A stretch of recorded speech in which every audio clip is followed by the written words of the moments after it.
Bung Karno galau. Ia menghitung jika sampai terjadi peperangan, secara matematis tidak akan mungkin bisa mengalahkan sekutu. Persenjataan mereka jauh lebih lengkap dan keahlian militernya lebih memadai. Atas saran Jenderal Besar Sudirman, Bung Karno diminta mengirim utusan khusus kepada Roisul Akbar Nahdlatul Ulama, Hadratus Syekh Kiai Haji Hashim Asy'ari di Pondok Pesantren Tebu Ireng, Jombang.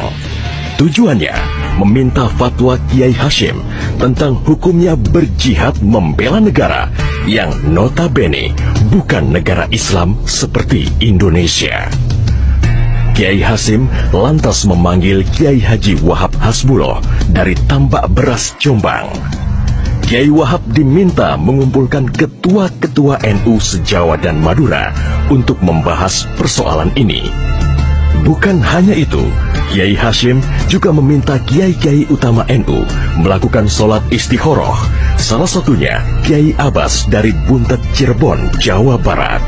21 Oktober 1945, seluruh delegasi NU se-Jawa dan Madura telah berkumpul di kantor pusat Ansor di Jalan Bubutan, Surabaya. Kiai Hashim memimpin langsung pertemuan tersebut dan kemudian dilanjutkan oleh Kiai Wahab. Setelah melalui diskusi yang cukup panjang dan mendengarkan hasil istikharah para kiai utama NU, esok siangnya, tanggal 22 Oktober 1945, pertemuan menghasilkan 3 rumusan penting yang kemudian dikenal dengan istilah Resolusi Jihad NU. Pertama, setiap muslim, tua, muda, dan miskin sekalipun, wajib memerangi orang kafir yang merintangi kemerdekaan Indonesia.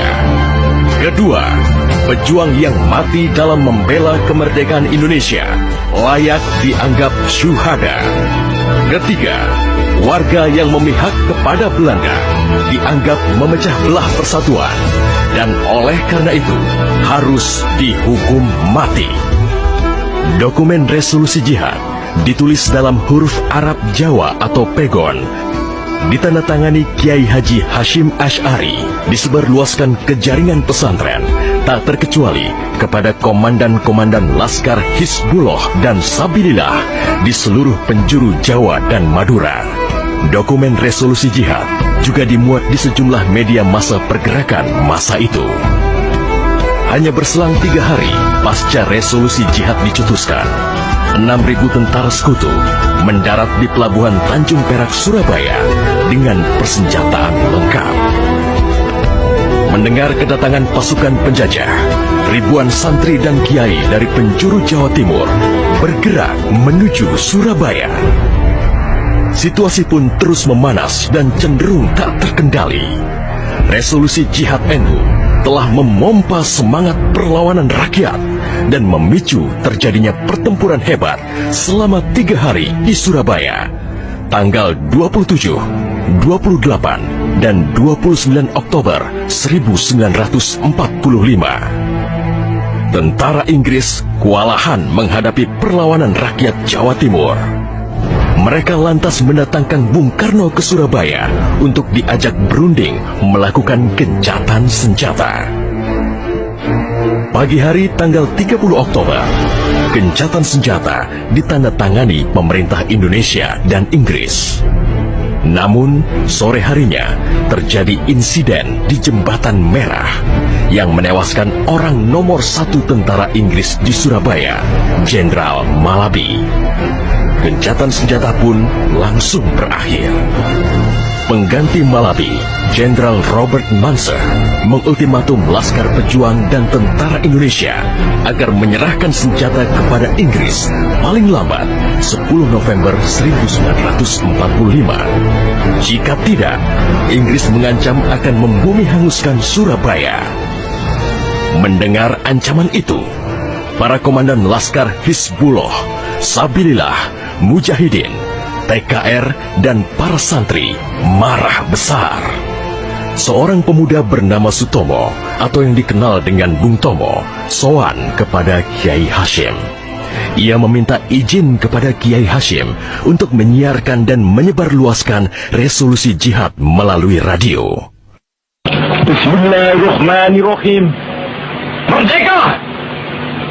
Saudara-saudara penduduk kota Surabaya,